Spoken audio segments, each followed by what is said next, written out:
السلام علیکم مینوال امید لرم چې تاسو به ټول روغ جوړ به وئ. عزتمن په چارسدې په چوک کې یو زوی ظالم لګېدلی دی، خپل خوږ پلار بې دردۍ سره قتل کړی دی.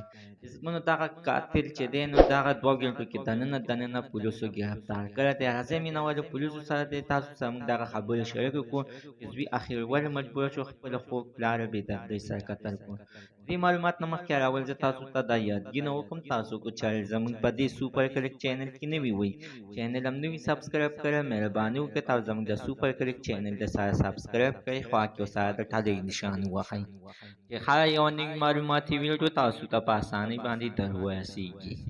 عزتمنو هره ورځ دغه شانتې بې ګناه قتلونه کېږي چې نن څنګه عزتمنو په چارسدې په چوک کې یو زوی ظالم رالګېدلی دی، خپل خوږ پلار بې دردۍ سره وژلی. عزتمنو د هغه یو پلار دی چې دې پلار عزتمنو د دې ماشوم زوی دپاره به دوی څومره منډې تللی وخوري، خارجې ته مزدورۍ له تللی دی. د ده دغه زامنو او دغه بچو د غمه د لاسه به عزتمنو ده په پټو کې ګوټ هم کړي، ده به عزتمنو په دې سامان به موچت کړي د 5 روپو د خاطر د لاسه. نن هغه زوی ظالم عزتمنو زلمی شوی دی، اوس د پلار سره په نسه خبره باندې جنګ جګړه کوي، اوس عزتمنو خپل پلار په نسه خبره باندې قتل کوي.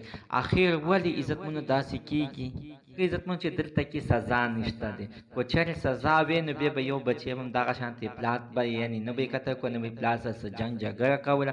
دومره دې دا ځان ته یاد کړي هغه ورکوټیوالې وخت چې زه چې دې هلته راورسېدم او په خپلو خپو ودرېدم ما پسې اخر د چا سپورټ دی او د چا د لاسه زه نن داسې نیغ ولاړ یم.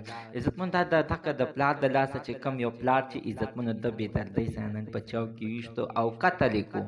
دا زوی د عزتمنو پانسي کړی شي، دا دې معاف نه کړی شي. د کو پلار څومره ظالم یې څومره ظلم یې کړی خو زوی ته نه دي په کار چې عزتمنو خپل پلار قتل کړي.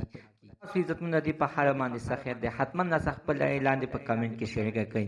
زموږ د عزتمنو تر نن ورځې معلومات د دې پورې د نوي معلومات دپاره د سره زموږ دا سوپر کلیک چینل د سره سبسکرایب کړئ خوا کې ورسره د ټلۍ نشان ووهئ چې هره یوه نوي معلوماتي ویډیو تاسو ته په اسانۍ باندې در ورسیږي.